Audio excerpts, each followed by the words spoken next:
Oh, I have another question is about Chinese people. Okay. The Chinese people. Okay. So I guess that, like, in the States, there are a lot of people with the Chinese background, and in general, they seem pretty shy, right?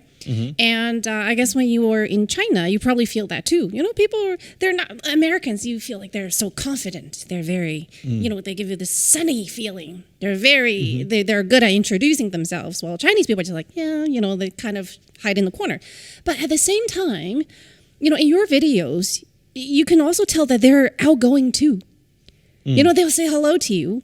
They'll just like strangers will wave to you and start talking to you or trying out their English. So are they shy or are they outgoing? What's your impression?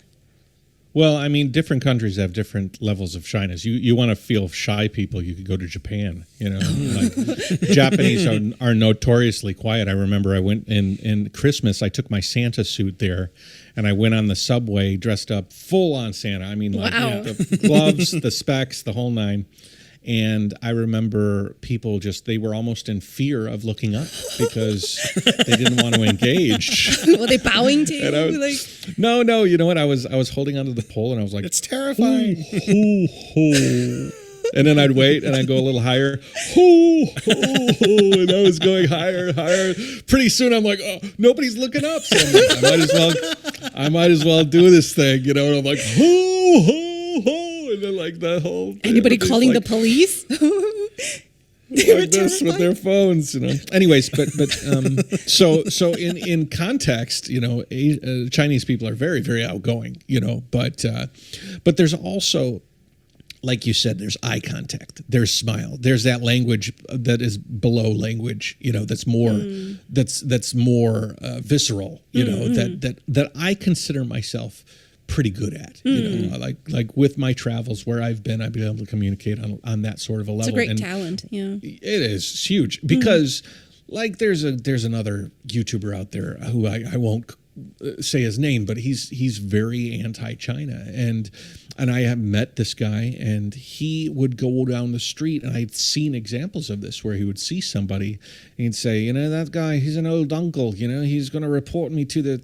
authorities, they were always spying on us, from every angle, these people, and because he always had this kind of like insecurity that he was being watched, and uncle is too busy to watch you. Yeah, that old uncle, euphemism, said there's these people out there that are reporting foreigners, to the government. And I remember, what did I do? I walked up to this guy and I gave him a big smile. I said, "Ni hao, 你在做什么? What are you doing?" He looked at me and he's like, oh, he was just excited.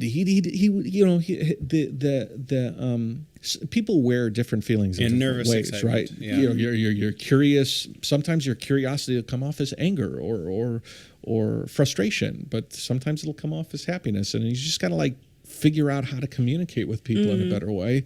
And if you can figure out that language with Chinese and almost anybody, it's just one lesson that you learn around the world is if you can learn that lesson of how to communicate with the people in that visceral way, then that's a really important skill to learn. And they don't teach that in Harvard, do they? And they don't teach you that.